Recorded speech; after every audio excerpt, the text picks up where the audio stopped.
What would be the difference telling a fictional story about a nonfiction event as compared to writing a purely fictional story? Like, I've already got some thoughts on this. Like, clearly, you need to do research, you need to tell the truth, and not do things that go around or beyond or clearly break what people know to be true. Do you? But any other Tell that to Quentin Tarantino, who has Hitler elaborate? being assassinated in a movie theater. It's not how Hitler died. Hello, and welcome to The Storyteller's Mission with Zena Del Lowe, a podcast for artists and storytellers about changing the world for the better through story.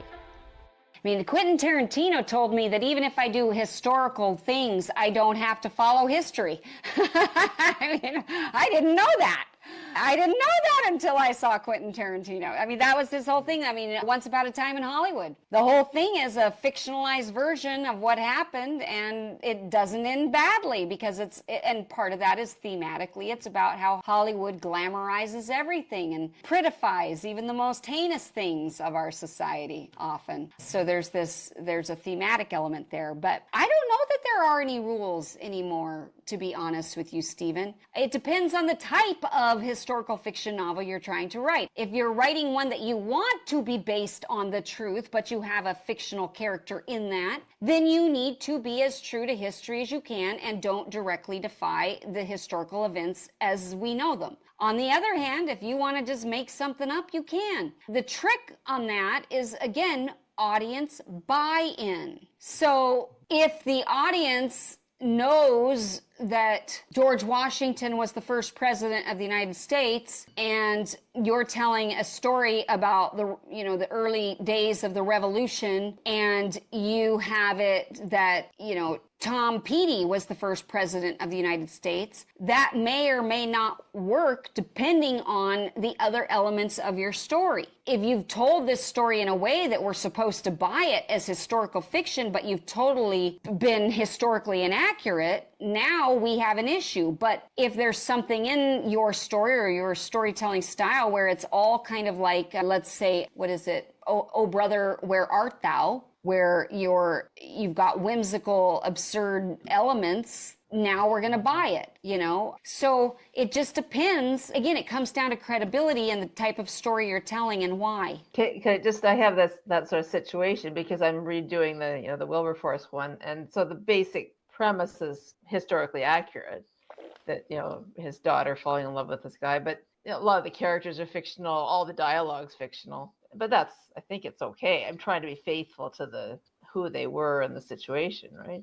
Well, yeah. And so like in that case, you are trying to have the main characters of your story should all be true, and then what you're trying to do is flesh out the truth about what really happened to them and how based on what we know about the historical facts, you're trying to flesh it out and illustrate those things in fictional form. Because we don't know all the details, but we know certain results. So you're trying to flesh it out for us and let us see. So in your case, your main characters are going to be true historical characters that have been fictionalized to a degree because they have to be for the purpose of trying to understand their story. But you're not trying to defy their story or undo their story. You're actually trying to flesh out their true story. So there's that.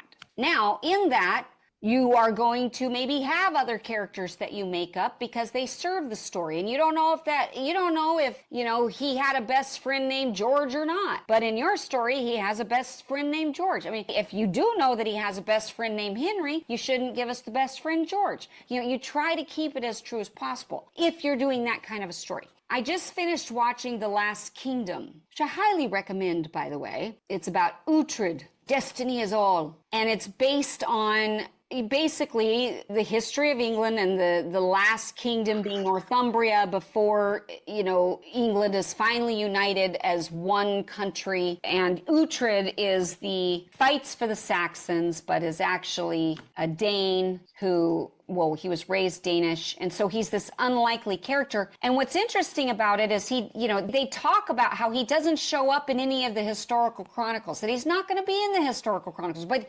essentially, they're saying in this story that we owe it all to Uhtred, the heathen Dane. Without him, there would be no England, and yet you're never going to see him in the historical documents. So what they did is they justified that. And they did a lovely job. It's actually, I really enjoyed the series. But they are being true as far as they can be based on the records that we have. They're trying to be true, but they're taking license. But there's some really, really fun stuff. And it was a very historically researched novel that then, of course, a series of novels that then became a TV series.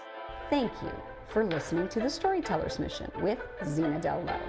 May you go forth inspired to change the world for the better through story.